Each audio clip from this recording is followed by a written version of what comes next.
کا تلاوت کی ہے۔ دعا ہے کہ اللہ رب العزت صحیح بیان کرنے کی توفیق عطا فرمائے، مجھے اور آپ کو اس پر عمل کرنے کی توفیق عطا فرما دے۔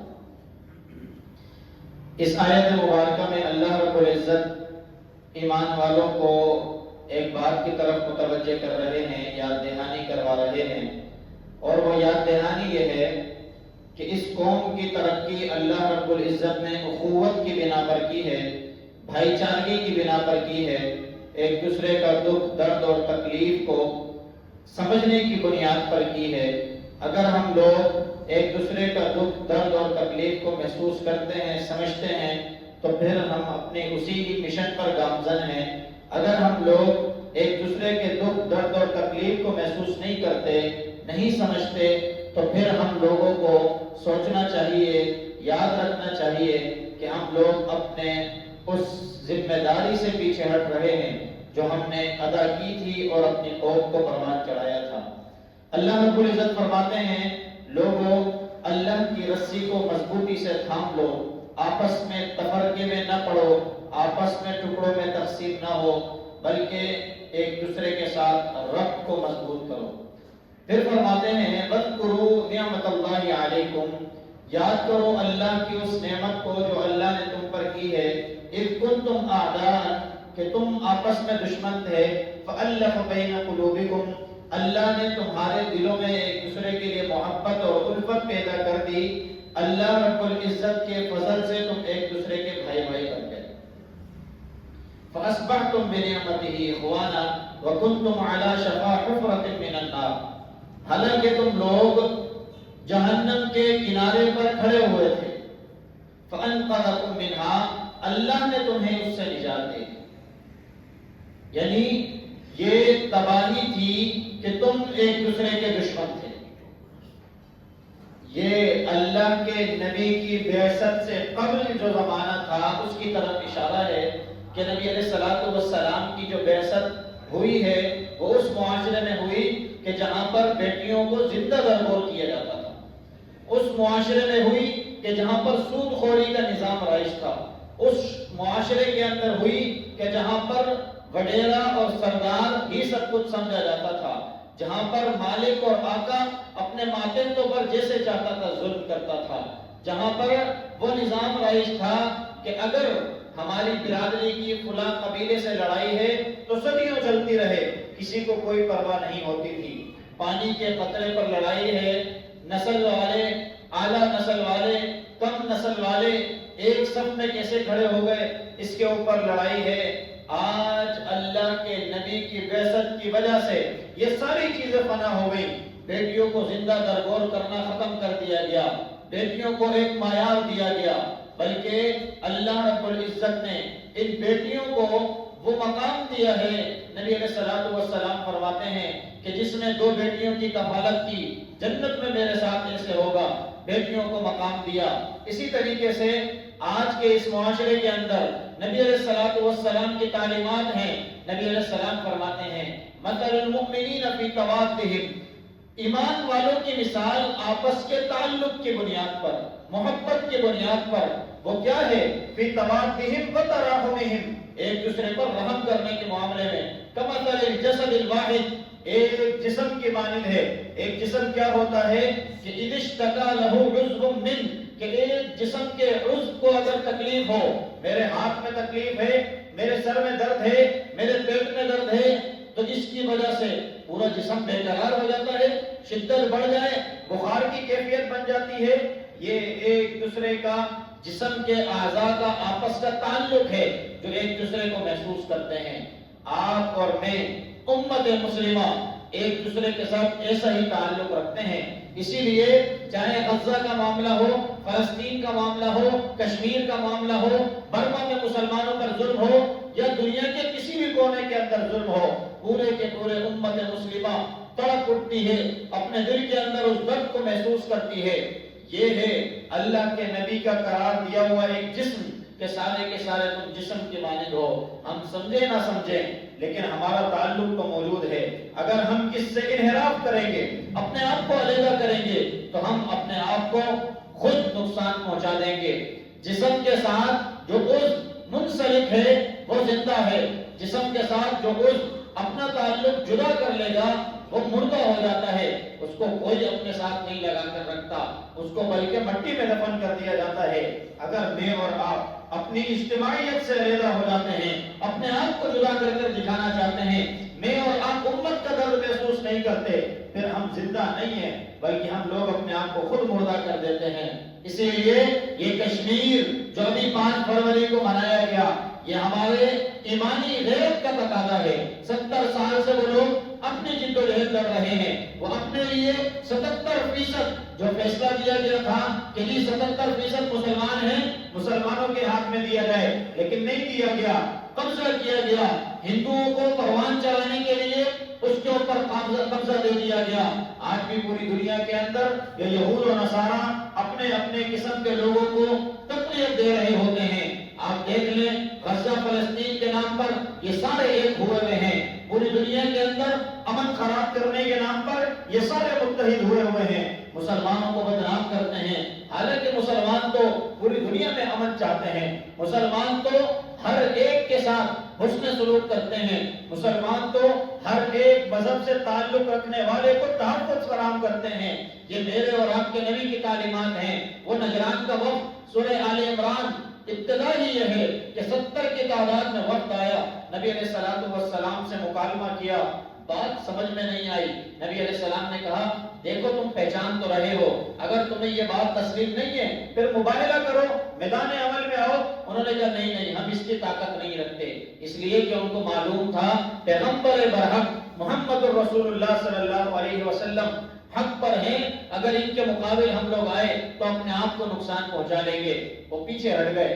نبی علیہ السلام نے کہا دیکھو پھر تم اپنے دین پر قائم رہو, ہم اپنے دین پر قائم ہیں. تمہارے لیے تمہارا دین ہے, ہمارے لیے ہمارا دین ہے, اور ہم تمہیں تحفظ فراہم کریں گے.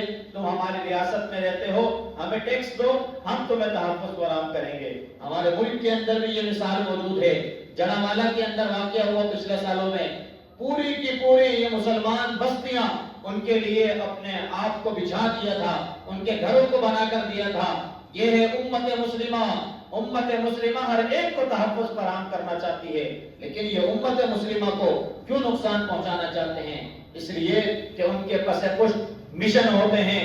وہ مشن یہی ہے کہ یہودی لابی اور اس قسم کے لوگوں کو آگے لایا جائے. وہ جو دجالی مشن ہے اس کو پروان چڑھانے کی طرف ہیں. لیکن ہم لوگ امت مسلمہ کے شہدائی نبی علیہ السلام کے اوپر جان قربان کرنے والے, ہمارا مشن ایک ہی ہے, پوری دنیا کے اندر امن قائم کرنا, سب لوگوں کو اس راستے پر لے آنا کہ جو پوری دنیا کے اندر اخوت, بھائی چارگی, امن کی طرف بلاتا ہے. میرے اور آپ کے تعلق آج جو خراب ہو رہے ہیں, ہم جو سمجھتے ہیں کہ امت مسلمہ کے اندر آج بڑی کمی پائی جا رہی ہے, وہ کیا ہے؟ وہ کمی یہی ہو رہی ہے کہ ہم ایک دوسرے کے دکھ درد اور تکلیف کو محسوس نہیں کر رہے. ہم لوگوں نے اپنی اپنی زندگی جینا شروع کر دی ہے. میں سمجھتا ہوں میرا دکھ ہے, میں ہی اس کو دیکھوں گا, میرا اور کوئی ساتھ نہیں دے گا. کوئی اور پریشان ہے, ہم سمجھتے ہیں پریشان ہے تو پریشان رہے, مجھے اس سے کوئی سروکار نہیں ہے, میں اپنی زندگی جیوں گا. اس اپنائیت نے, اس خود غرضی نے ہمیں تباہ کر دیا ہے. قرآن کی یہ بات ہے, وَكُنْتُمْ عَلَى شَفَا حُفْرَةٍ مِّنَ النَّارِ. لوگوں اس زمانے کو نہیں بھولنا کہ جب تم جہنم کے کنارے پر کھڑے ہوئے تھے, اللہ رب العزت نے تمہیں اس جہنم سے بچا لیا. وہ کیا تھا کہ تمہیں اخوت دی, تمہیں بھائی چارگی دی, تمہیں ایک دوسرے کا دوست بنایا, دست و بازو بنایا, ایک دوسرے کی تکلیف کا احساس کرنے والا بنایا. میرے اور آپ کے نبی دیکھ لیں, حضرت بلال حبشی رضی اللہ تعالیٰ عنہ امیہ بن خلف کے غلام ہیں, رات بھر کام کرتے ہیں, دن بھر خدمت کرتے ہیں, رات کو بھی چکی چلا رہے ہیں, دن کو بھی خدمت کر رہے ہیں, پھر بھی وہ امیہ بن خلف ظلم کیا کرتا تھا. میرے اور آپ کے نبی رات کے پہر حضرت بلال حبشی رضی اللہ تعالیٰ عنہ کے پاس جایا کرتے اور کہتے کہ میں تمہارے بدلے چکی چلاؤں گا, تم آرام کر لو. پوچھنے لگے آپ کون ہیں؟ کہا اس سے کوئی غرض نہیں ہے, آپ آرام کریں, میں آپ کے بدلے کا کام کرتا ہوں. ایک دن, 2 دن, تیسرے دن پوچھا, نبی علیہ السلام نے فرمایا کہ میں اس وقت اللہ کا رسول محمد رسول اللہ صلی اللہ علیہ وسلم ہوں, میں ظلم کے نہیں ساتھ میں ہمیشہ کے لیے ان لوگوں کے ساتھ ہوں جو مظلوم طبقہ ہے، میں ماتحتوں کے ساتھ ہوں، آپ پر آپ کا مالک ظلم کرتا ہے، میں تمہاری مدد کروں گا۔ انہوں نے کہا اس سے اچھا تو کوئی دین نہیں ہو سکتا، مجھے کلمہ پڑھائیے، میں مسلمان ہونا چاہتا ہوں۔ آپ دیکھ لیں، یہ ہے اسلام کا پیغام کہ جو اسلام لوگوں کے ساتھ رحم دلی کی طرف بلاتا ہے، لوگوں کے ایک دوسرے کے ساتھ جوڑتا ہے۔ آج میں اور آپ کہ اسی طریقے کا اپنے اندر جذبہ، شوق اور ایک دوسرے کے لیے رحم رکھتے ہیں؟ نہیں، ہمارے دلوں کے اندر سے یہ چیز کم ہوتی چلی جا رہی ہے، جس کی بنیاد پر ہم پوری دنیا کے اندر، وہ غزہ اور فلسطین ہو یا کشمیر ہو، لبنان ہو یا شام ہو یا ایران ہو، ساری کی ساری دنیا کے اندر امن کو خراب کرنے والے یہ لوگ مسلمانوں کو تقسیم کر رہے ہیں۔ مسلمانوں کی کامیابی اخوت بھائی چارگی کے اندر ہے، مسلمانوں کی کامیابی اتحاد کے اندر ہے، مسلمانوں کی کامیابی ظلم کو ختم کرنے میں ہے، مسلمانوں کی کامیابی مظلوم کا ساتھ دینے میں ہے۔ اللہ کے نبی نے فرمایا انصر اخاک ظالما و مظلوما، اپنے بھائی کی مدد کیا کرو، چاہے وہ ظالم ہو یا مظلوم ہو۔ مظلوم کی مدد بھی کرتے ہیں، سمجھ میں آتا ہے کہ ظالم کو اس سے روک دیں، لیکن ظالم کی مدد کیسے ہوگی؟ اللہ کے نبی نے فرمایا ظالم کو وہ راستہ دکھا دو جس میں وہ ظلم کرنے سے رک جائے، یہ اس کی مدد ہے۔ میں اور آپ اس معاشرے کے اندر اگر ظالم کے ظلم کی وجہ سے اس کے ساتھ کھڑے ہو رہے ہیں، اپنے ایمان کی آبیاری کریں۔ میرے اور آپ کے نبی نے کبھی ظالم کا ساتھ نہیں دیا ہے۔ میں اور آپ اگر مظلوم کے ساتھ اس لیے کھڑے نہیں ہوتے کہ وہ کمزور ہے، ہمیں بھی نقصان ہو جائے گا۔ ایمان کی آبیاری کرنے کی ضرورت ہے۔ نبی علیہ الصلوۃ والسلام نے ہر دور کے اندر اپنے نام لیواؤں کو یہی پیغام دیا ہے کہ انما المؤمنون اخوۃ، یہ ایمان والے آپس میں بھائی بھائی ہیں۔ فاصلحوا بین اخویکم، اپنے بھائیوں کے درمیان صلح کرایا کرو، ربط قائم کیا کرو، ایک دوسرے کو دوسرے سے تنہا اور جدا ہونے نہیں دیا کرو، لوگوں کے اندر نفرتوں کو بیج بونے نہ دیا کرو، ایک دوسرے کا چہرہ دیکھنے کا جی نہیں چاہ رہا ہوتا۔ یہ کہاں کا نظام ہے؟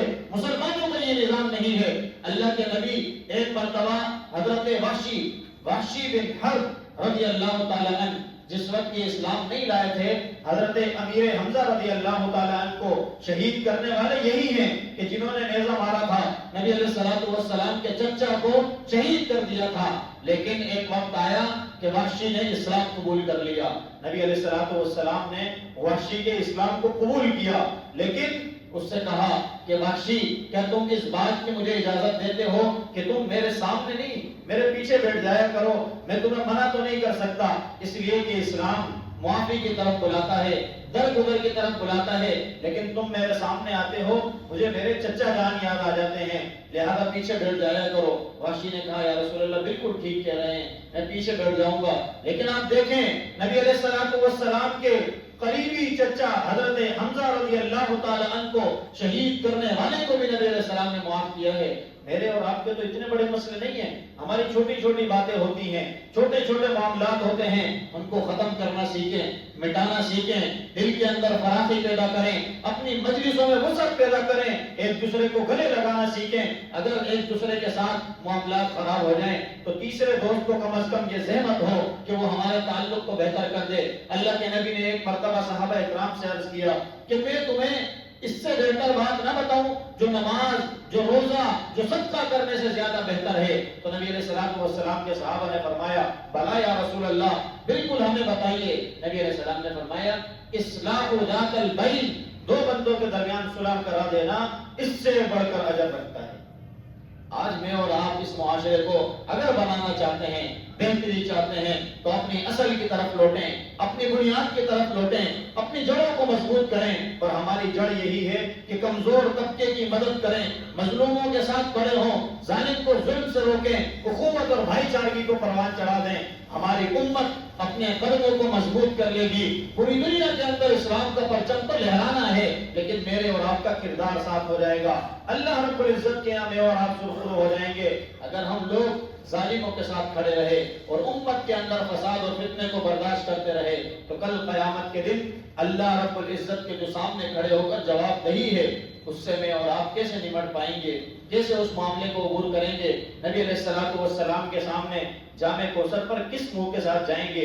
کیا میرے اور آپ کے نبی کے درمیان فرشتے پردہ حائل نہیں کر دیں گے اس کیفیت کے ساتھ اسی لیے یہ ہے خوف، یہ ہمیں اس بات کی طرف متوجہ کرتا ہے کہ اپنے آپ کو ڈرائیں، اپنے آپ کو دھمکائیں، اپنے آپ کو صحیح راستے پر رکھیں، اور اگر ہم لوگ سمجھتے ہیں کہ ہم صحیح راستے پر ہیں تو اپنے آپ کو مستحکم کریں، مضبوط کریں، اپنے آپ کو امیدیں دلائیں کہ اللہ کے یہاں اجر ملے گا، دنیا میں ملے نہ ملے اللہ رب العزت کے یہاں ہم سب سرخرو ہو جائیں گے۔ اگر یہ روش ہم نے رکھ لی تو ہماری کامیابی مقدر ہے۔ دعا ہے کہ اللہ رب العزت خود مجھے بھی ان باتوں پر عمل کرنے کی توفیق عطا فرمائے، آپ تمام میں سے ہر ایک کو بھی عمل کی توفیق عطا فرما دے۔ وآخر دعوانا ان الحمد للہ رب العالمین۔